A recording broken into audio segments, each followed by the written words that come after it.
Greetings ladies and gents, and welcome to this video for Fork This Life, written by Jinxes 2011. This video contains chapter 25, and as always I hope that you enjoy, and if you do, please consider subscribing. Chapter 25, Fork to the Rescue. Meanwhile, back at the entrance, Marco pants heavily. His arms never stop moving as they continue to wield the sword and shield against the skeletons. He appears mostly unharmed, but exhaustion is clearly starting to take its toll. Streams of sweat run down Ferdinand's brow as he fights, stinging his eyes and causing him to blink repeatedly. But he has no more time to wipe it away as the never-ending tide of skeletons press down upon them. Alex is working to move the bones and fallen weapons around them away and into another room so that they don't trip over while fighting. Yawning, Joe digs around in his ear with his pinky, inspects the results and wipes the earwax off on his pants. After a while, the approaching tide starts to have more and more black skeletons amongst them, until they are the only ones approaching. With even more pressure on them now, Marco begins to falteringly chant.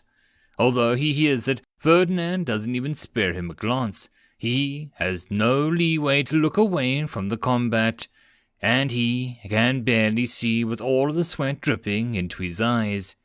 "Your will, my shield protect until the last breath.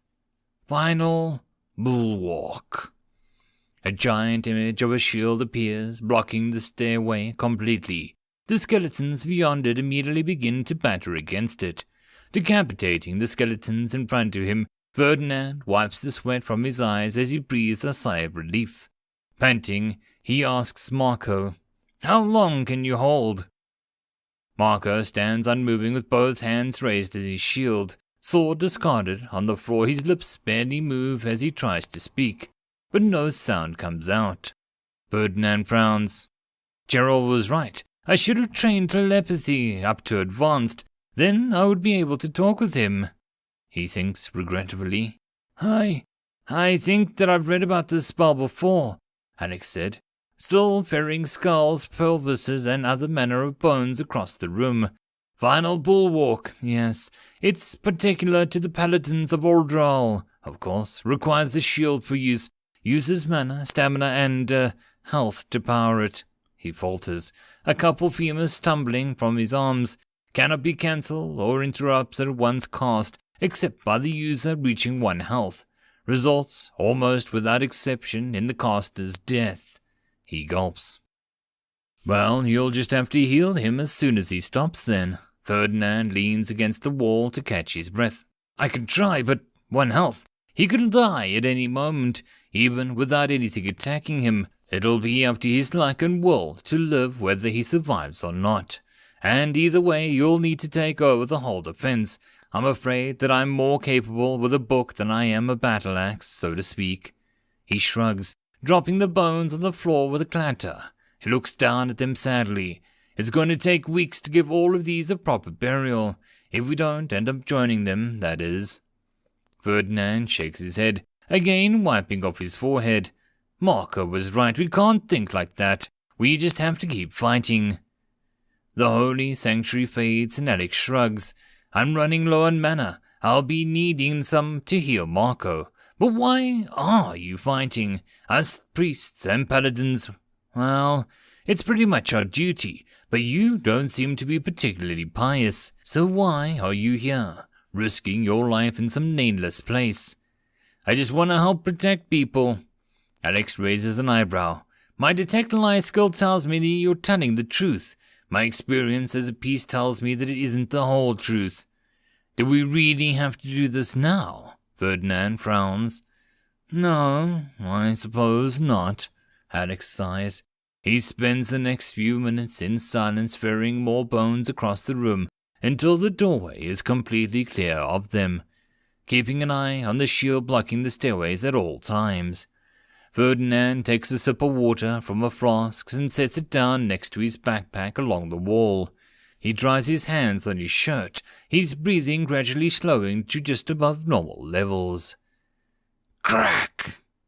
They look at the crack starting to web across the surface of the shield, their faces tightening.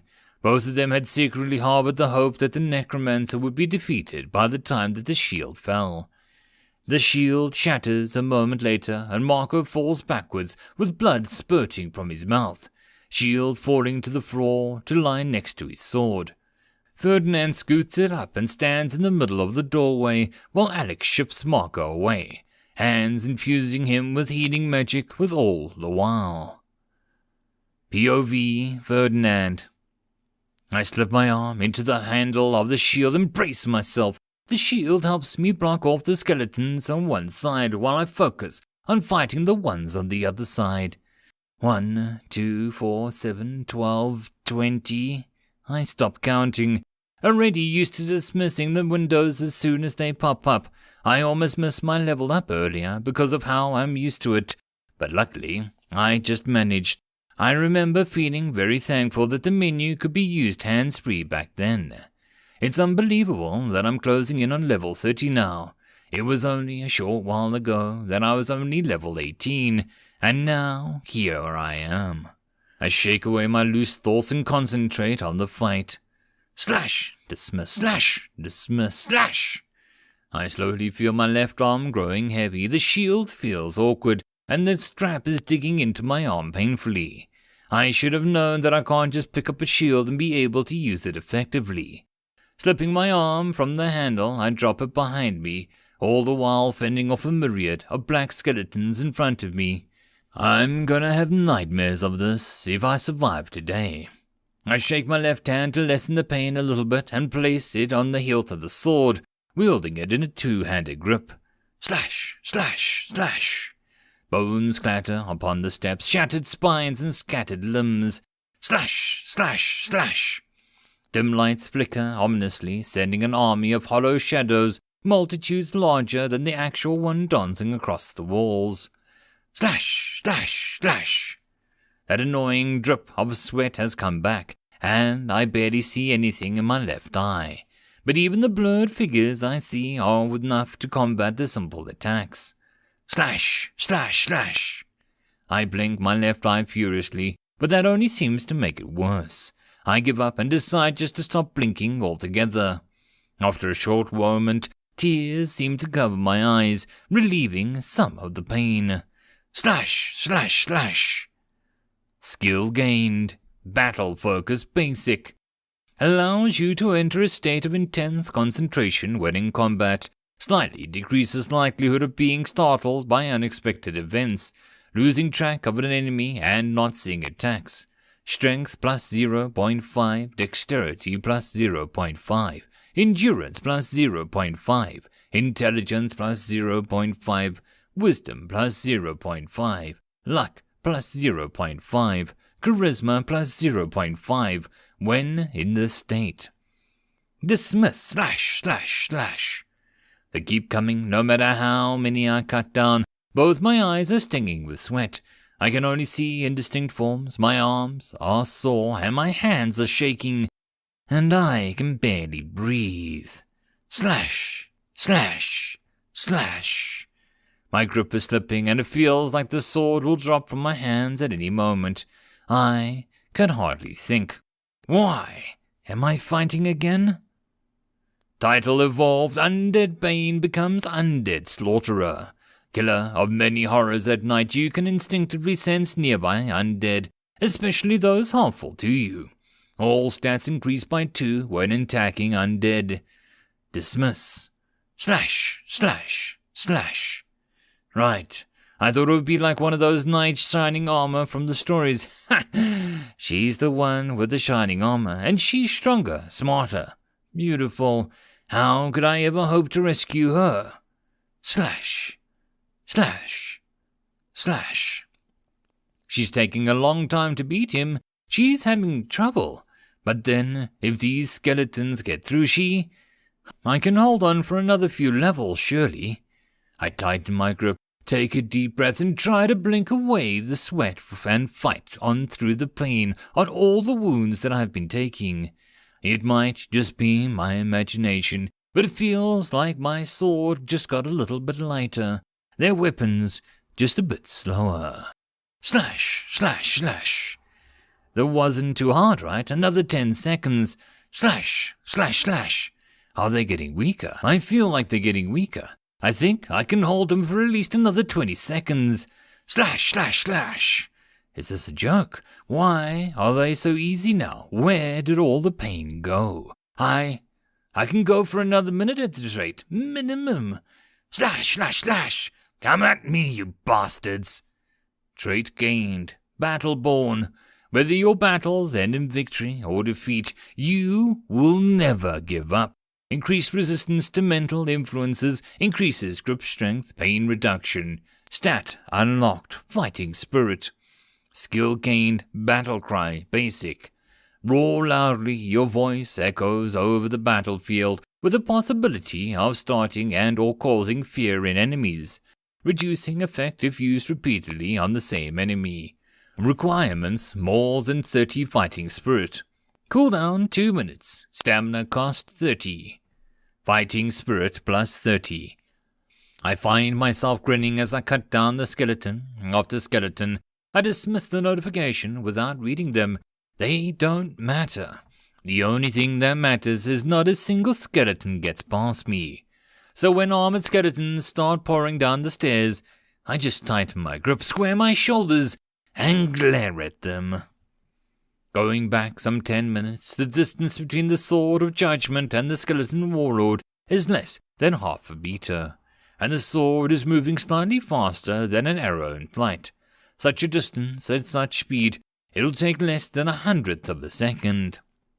And yet, in the minuscule moment, the skeletal warlord manages to interpose its weapon into the path of the Sword of Judgment.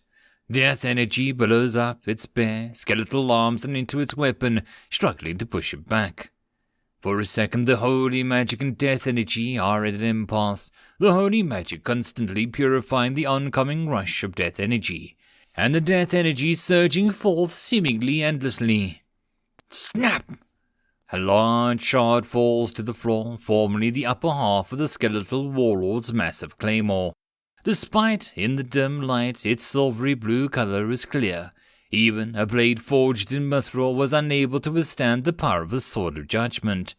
Staggering backwards, falling to one knee as the glowing blade within its chest clashes with death energy within its body. The dark flames within its eyes start to dim. Grasping at the hilt of the magical blade with both hands, despite the death energy around them coiling towards the sword's mere presence, the warlord pulls it out and throws it away, the blade dissipating into motes of light. Turning to the Lich, the skeletal warlord speaks. The first time you summoned me in years, and it's to be your meat shield. Damn wizards. The Lich doesn't reply, so the warlord just rolls its shoulders and turns around. Now who's the frecker that nearly offed me? Again, it says, glaring at the group of paladins and priests who are still within the glowing sphere. Looking between them, it quickly assesses them. Weak, and you aren't too bad. So it's her.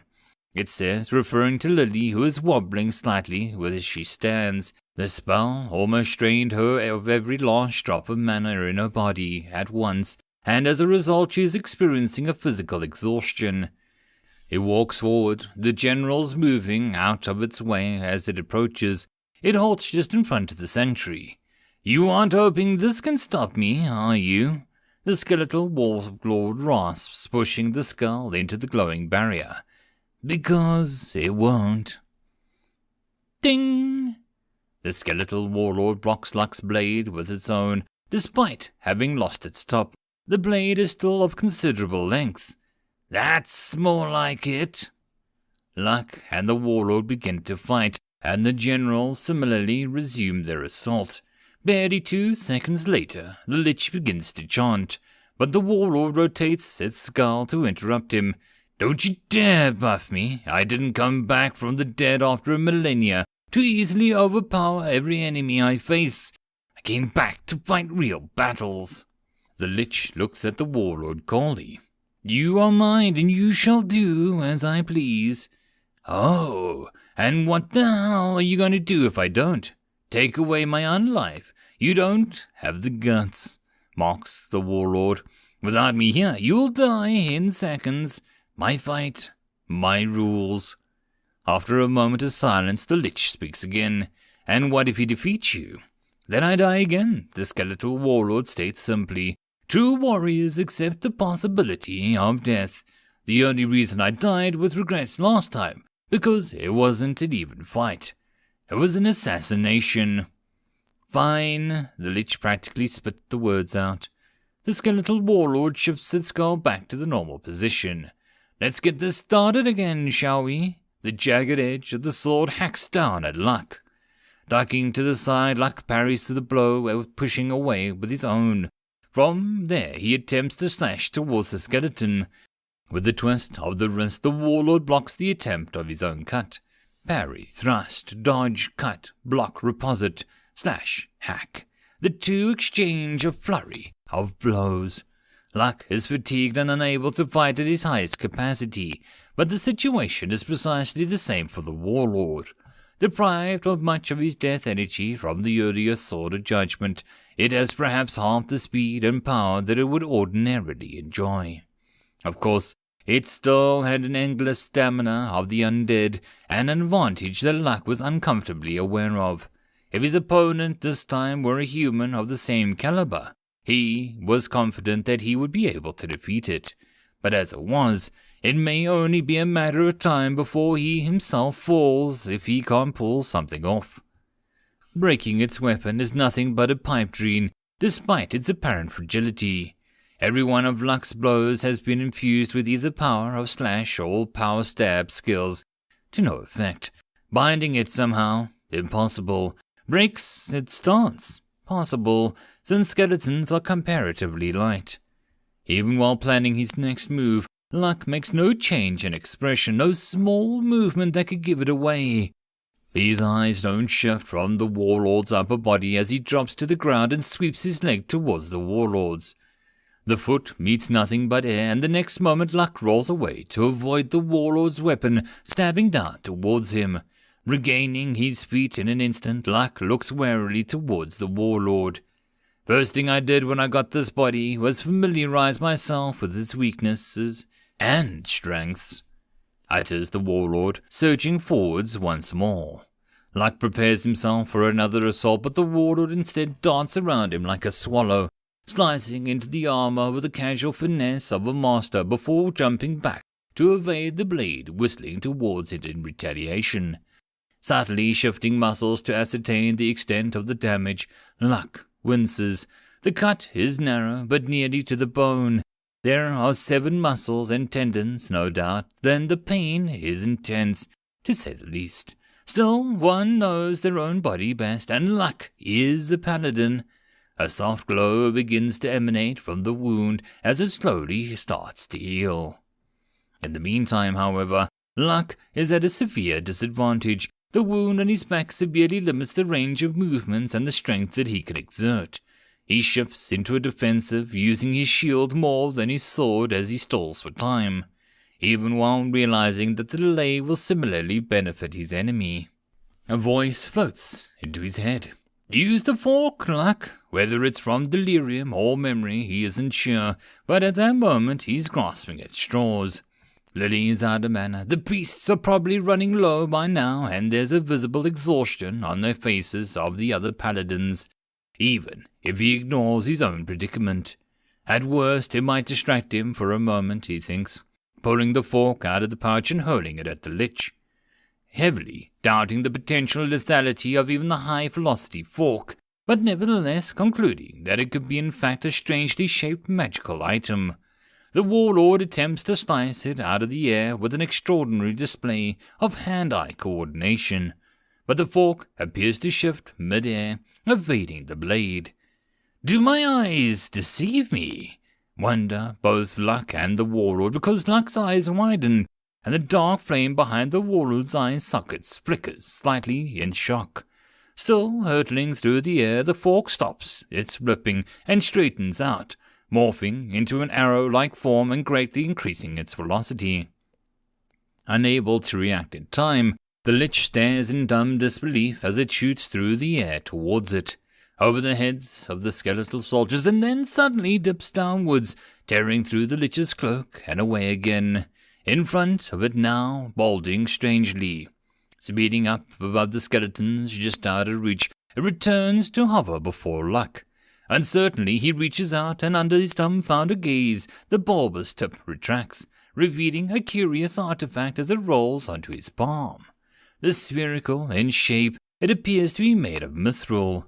Although the metal has an odd reddish tint to it, it feels hollow, and Luck senses something wholly unholy dwelling within it. The lich's phylactery, he breathes, and then ducks under the skeletal warlord's sweeping blade. "Stop him!" The lich shouts in rage, every skeleton in the room turning and running towards Luck. The lich himself starts to chant, but as he begins, his voice begins to scream in pain. In Luck's hand lies the phylactery, now wreathed in holy magic. Although the mithril casing is incredibly sturdy and would be nigh impossible for them to breach by ordinary means, Luck is a paladin. While others would have to break the container, he can attack with the soul within directly, saturated with death energy as it is. Of course, doing this is no easy feat, even more so when attempting to do it while also dodging and blocking the attacks of a highly skilled and powerful undead. But now that he doesn't have to defeat the warlord, he doesn't bother attacking whatsoever, focusing solely on the entirety of the fence and running away from the crowd of undead, solely and entirely focused on killing him. So hell-bent are they on killing him that they completely ignore the other paladins and priests, who are now behind them attacking them from the rear. Mere seconds pass before the lich lets out his last scream. The other skeletons stop moving, dark flames then fade until they too fall. The skeletal warlord looks at Luck, who loosely holds out one hand and speaks his final words. Fricking wizards! And then the room falls silent. Well, it could have been worse, sighs one of the priests. He looks towards Lily. Can we please have a rest before we start looking through this place? Preferably outside? Lily smiles tiredly. Of course, I think we've earned a little break. A little break, the priest smiles stiffly. Well, it could have been worse. Going back some 10 minutes, again. POV Gerald. When he finished the ritual, whatever it was, I knew something was up. It was the large amounts of death energy hanging around him, or the fact that the amount of mana that he had jumped hugely. It was the fact that a similar amount of death energy was condensed within the ball-like object. So when Nak accuses the necromancer of giving up his humanity, gears start to turn. Necromancer, weird ritual thing giving up humanity. Ha! He just became a lich, didn't he? And if that was so, then that ball must be his phylactery. He, or it, I suppose, didn't have time to hide it away after the ritual, so it just slipped it into his pocket in his cloak. A right shame that, if it had hidden it, I wouldn't have been able to fetch it or direct them to easily as blinking, without any of this fighting. Speaking of fighting, there's a lot of it. Over here, over there, every freaking where. Let me just express my relief that we are inside and not outside. There are a lot of skeletons out there. A lot. Anywho, Luck gets into the fight with a big skeleton dude, and he doesn't appear to be faring too well. They'll probably die if I don't do anything, huh? Use the fork, Luck. I speak into his mind using my best wise old man voice. He tosses me, and whoa there! Engaging evasive maneuvers. After dodging that skeleton dude's broken blade, I use ye old form manipulation to change myself into a more flight-worthy shape. Forks aren't exactly the most aerodynamic things. I give myself a bit of a boost with a small key blast and absorb the vacuum trick. Try hit me now, skeletons. Yes, I'm flying way out of reach. There's a problem. As I approach the lich, I'm starting to take damage from absorbing the death energy. Absorbing the dude is a no-go then. Not that I want to. The phylactery it is. I swoop down and utilize a bit of tricky form manipulation to encapsulate the phylactery. Ow, ow, ow. I'm taking damage just from holding the thing. Let's just get it back to luck. Let him deal with it. Propping it down in his hand, I pop the thing out and repair myself. Job done. A bit ashamed that I don't get any XP from this, but hey, Ferdinand's got me covered there. Nearly 1,000 EXP came in from his side, and that's only 5% of the total. Dude earned dang near 20k. Well, I'm glad that's over. End of chapter. And that, my friends, is the end of the video. I hope that you enjoyed. If you did, please consider supporting the author from the links down below. And if you'd like to support this channel, there are numerous ways listed down below. The easiest of which would be to share this channel, subscribe, like and comment, and all the other stuff that Google wants us to push. But anyways, until the next video, I hope that you all have a good one, and I'll see you then. Cheers.